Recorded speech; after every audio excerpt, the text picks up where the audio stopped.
نحمده ونصلي ونسلم على رسوله الكريم أما بعد فأعوذ بالله من الشيطان الرجيم بسم الله الرحمن الرحيم يا أيها الذين آمنوا قوا أنفسكم وأهليكم نارا وقال النبي صلى الله عليه وسلم من رأى منكم منكرا فليغيره بيده فإن لم يستطع فبلسانه فإن لم يستطع فبقلبه وذلك أضعف الإيمان صدق اللہ العظیم و صدق رسولہ النبی الکریم۔ آج کے اس پرفتن و پرآشوب دور میں جبکہ امت مسلمہ پر ہر طرف سے الغار ہے، لادینیت کا پرچار ہے، مغربیت کا طوفان ہے، عیسائیت اور یہودیت برسر پیکار ہے، میڈیا کی تباہکاریاں برسر بازار ہے، مادیت کا سیلاب ہے، یورپی اقوام کا اتحاد ہے، ایمانی افکار نظریات پر حملے ہیں، فرقہ واریت کے زہریلے ناگ ہے، لسانی قومی اور وطنی تعصبات کے آگ ہے۔ ایک ایسے معاشرے میں جس میں نوجوان نسل کی دین سے بعد المشرکین کی دوری ہے، مذہبی روایات سے بغاوت ہے، مسلمان مذہب کے نام پر بڑھ چکے ہیں، دین کے نام پر فرقہ بندیاں ہو رہی ہے، اسلام کے حسین چہروں کو مسخ کرنے کی ہر ممکن کوشش کو بروئے لایا جا رہا ہے،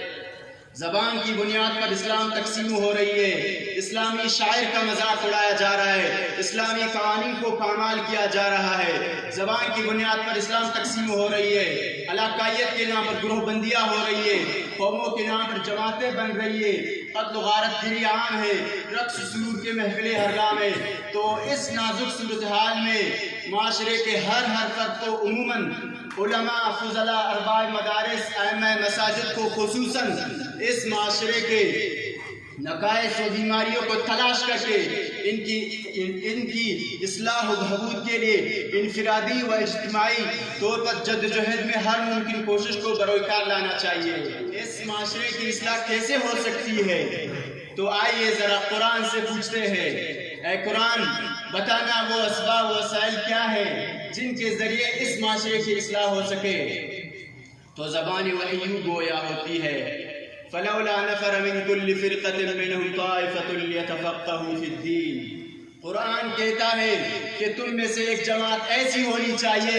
جو دین میں اور علم میں ایسا رسوخ اور کمال پیدا کرے کہ دین کی کلیات و جزیات اس کے نو کی زبان پر ہو، تاکہ معاشرے کی بگاڑ کی وجہ اور فتنہ و فساد کے سبب کو محدود عقل کے کسوٹی پر پرکھنے کی بجائے کامل و اکمل دین محمدی کی کسوٹی پر پرکھنے کی اہلیت پیدا ہو، قرآن اور سنت کی روشنی میں نقائص و مسائل کا حل نکالنے کی صلاحیت پیدا ہو، عدل و انصاف کی بنیاد پر مساوات و اخوت کے لفاظ کی استطاعت پیدا ہو۔ قرآن کہتا ہے وَلِيُنذِرُوا قَوْمَهُمْ إِذَا رَجَعُوا إِلَيْهِمْ۔ تفقہوا فی الدین کے بعد انذار کا مرحلہ ہے، ترغیب و ترہیب کا مرحلہ ہے، یعنی اللہ کی سرزمین پر اللہ کے نظام کو نافذ کرنے کا درس دیا جائے، اسلامی نظام کو رائج کرنے کی درس دیا جائے۔ آپ اگر اس معاشرے کے اصلاح کے خواہاں ہیں، آپ ایک ایسے معاشرے کی بنیاد رکھنا چاہتے ہیں جس میں گلشن اسلام سدا بہار ہو، علم و فضل کا برمار ہو، صلاح و تقوی کا پرچار ہو، زہد و قناعت کا انبار ہو، عدل و انصاف کا سرکار ہو، امن و امان کا بہار ہو، حلال تجارت و معیشت کا پوار ہو، ہر سو ایمانی افکار ہو، فرقہ بندی و عصبیت عار ہو، دشمنان اسلام ذلیل و خوار ہو، دلوں میں اسلام کی عظمت و ہیبت برقرار ہو، بھٹکی ہوئی انسانیت کے بنجر دل اللہ اللہ کے ضربوں سے سرشار ہو۔ قرآن اور سنت کو مشعل راہ بنانا ہوگا، ہمیں اسلام کے دامن سے چمٹنا ہوگا، اللہ کی رسی کو مضبوطی سے تھامنا ہوگا، حب خدا اور عشق محمدی میں ڈوبنا ہوگا۔